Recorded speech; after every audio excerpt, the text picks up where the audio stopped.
40 days, one giant, 0 volunteers, and somehow I ended up front row for the whole thing. My name doesn't matter here. Just call me the man in glasses, because that's the only thing anyone in this valley is going to remember about me anyway. Here's the situation. 2 armies, 1 valley, and 40 straight days of absolutely nobody moving. The Israelites are on one hill, the Philistines are on the other, and in between is a guy roughly the size of a delivery truck. Basically, it's the world's tensest game of Chakin, and everyone's losing.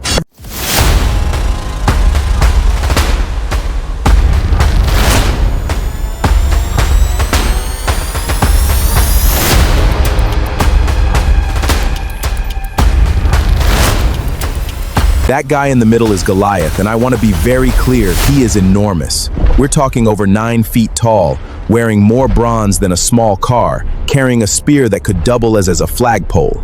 Nobody sent him a memo that fear is supposed to be a two-way street. Choose a man and let him come down to me! Here's exactly what he says, every single time, word for word, like he's got it printed on a cue card somewhere.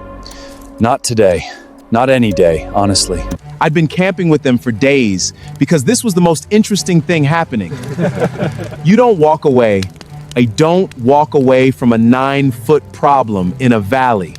You watch closely from a safe distance. Quick fact, scholars debate Goliath's height. Some ancient texts place him closer to 6'9", not over 9 feet. Either way, he was enormous, heavily armed, and not someone you wanted walking toward your lunch table. 40 days of this had worn everyone down to a nub. Soldiers who'd normally charge into battle without blinking were suddenly experts in finding urgent reasons to be somewhere else entirely. Morale, as they say, was not great. By this point, the soldiers had started recognizing me, which honestly felt like a real accomplishment. You again?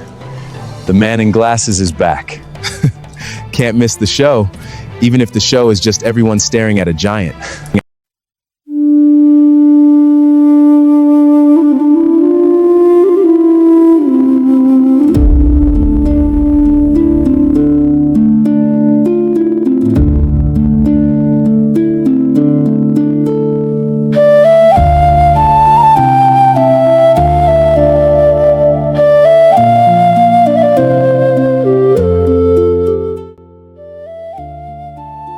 That's when I noticed him, a kid delivering supplies to his older brothers at camp.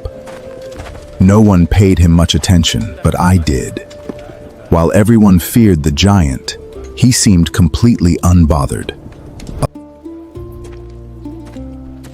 David wasn't a soldier. He was a shepherd sent to deliver food and check on his brothers. He had no business near the battlefield, which is exactly why you should pay attention. His oldest brother was thrilled to see him. And by thrilled, I mean the exact opposite of thrilled. Why are you even here, little brother? Bringing cheese. Also, is someone gonna fight that guy or not? That's when David asked the question. Apparently nobody else had thought to ask out loud in 40 straight days. Is somebody actually going to do something about this guy? Word travels ridiculously fast in a bored army. Within about 10 minutes, half the camp knew some kid had been asking pointed questions about the giant raidant nobody wanted to talk about. Naturally, I had to know more about this kid. Turns out he had quite the resume for a supposed errand boy. Before all this, David spent his days watching sheep on a hillside, a peaceful job until predators showed up. I wasn't supposed to be there yet, but somehow, I always end up where the story needs me. Then, out of absolutely nowhere, a lion shows up and grabs one of his sheep. Most teenagers panic at a wasp. David apparently looked at an actual apex vector and thought, not today. I need everyone to understand how insane this next part is. An animal, with his bare hands, as a teenager! David didn't run. He grabbed the lion, wrestled it off his sheep, and, according to the account, finished the job with his bare hands. I'm just gonna let that sit there for a second, because it deserves it. And it wasn't a fluke. David had apparently done the same thing to a bear. At that point, I was convinced every predator nearby avoided his hillside. The lion, the bear, this is basically the same job, just uglier.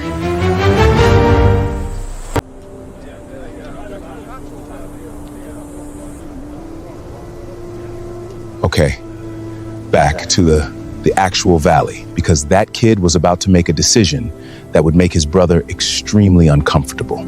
Eliab was, predictably, not thrilled that his little brother was suddenly the talk of the entire camp. Go home before you embarrass all of us. I'm not the one hiding on a hillside for 40 days.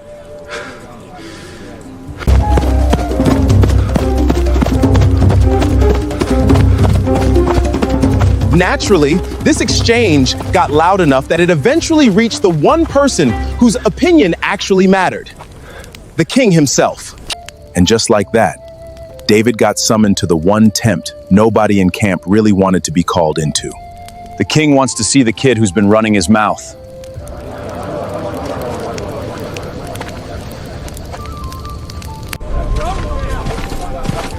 Obviously, I was not missing this meeting. I've never once in my life turned down a front row seat to a bad decision unfolding in real time, and I had a strong feeling this was about to be a great one. The tent itself was surprisingly modest for a king. Saul sat looking exactly like a man who'd spent 40 days hoping this exact conversation would never actually happen. Your servant will go and fight him. David didn't waste any time getting to the point, which I genuinely respected.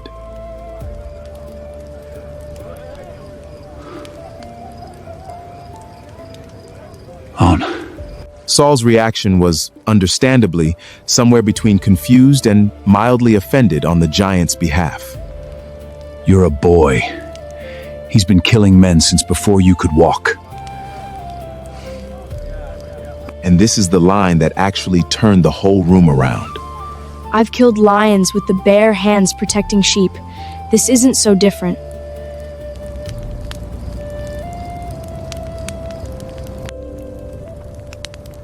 After a long pause that felt like it lasted an entire geological era, Saul finally said the four words nobody expected. This next part is genuinely one of my favorite moments in the entire story.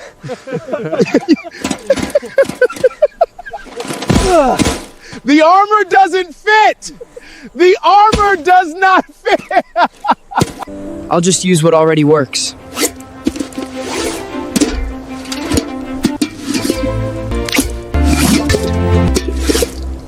God be with you.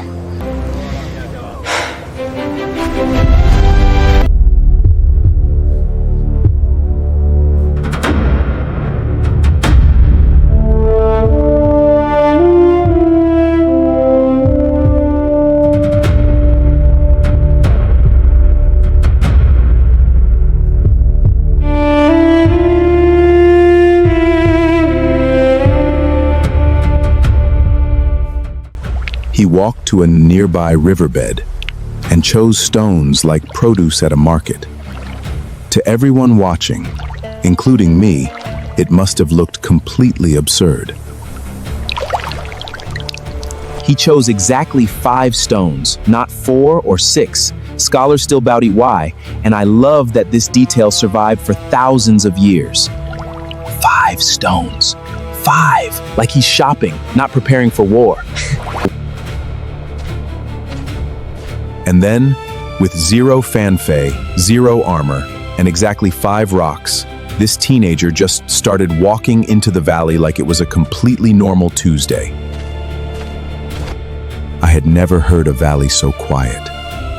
Every soldier watched one tiny figure walk towards an enormous problem, including me, holding my breath so hard my glasses fogged up.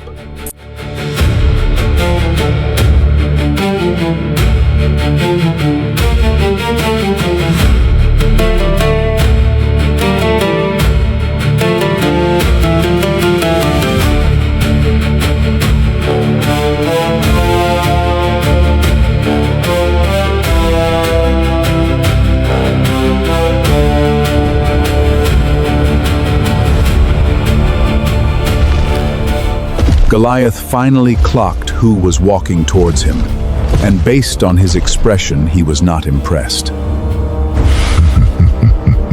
And then he actually said the quiet part out loud.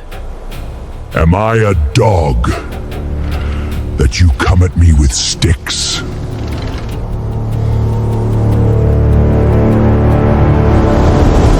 David's response is honestly one of the coldest comebacks in ancient literature. You come with a sword and spear. I come with the name of the Lord Almighty, the gods of the armies of Israel.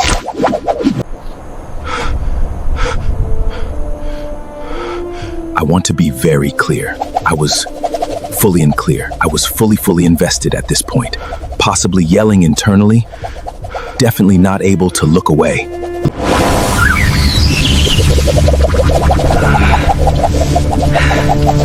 The sling started spinning faster, and I swear the entire valley leaned forward at the exact same moment, myself very much included.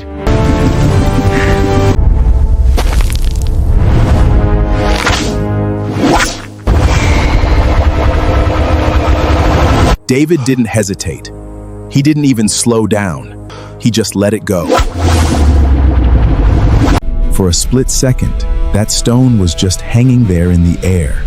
And I genuinely have no idea how something so small managed to look so inevitable.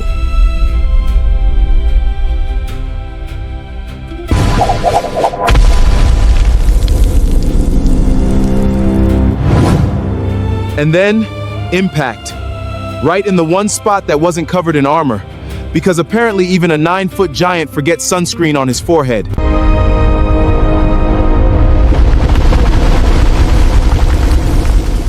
And that's it. That's the whole fight. 10 seconds, one rock, and the scariest guy in the valley just goes down like a fallen tree. For about 2 full seconds, absolutely nobody made a sound. And then the entire Israelite hillside just erupted at once, myself included, glasses nearly flying off.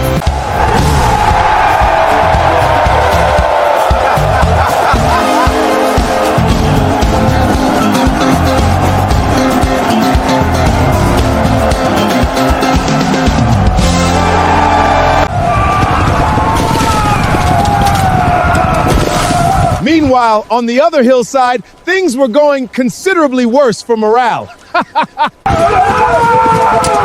Run! Everyone run! That's when the standoff finally broke. After 40 motionless days, it ended in 10 seconds, with an entire army running for its life.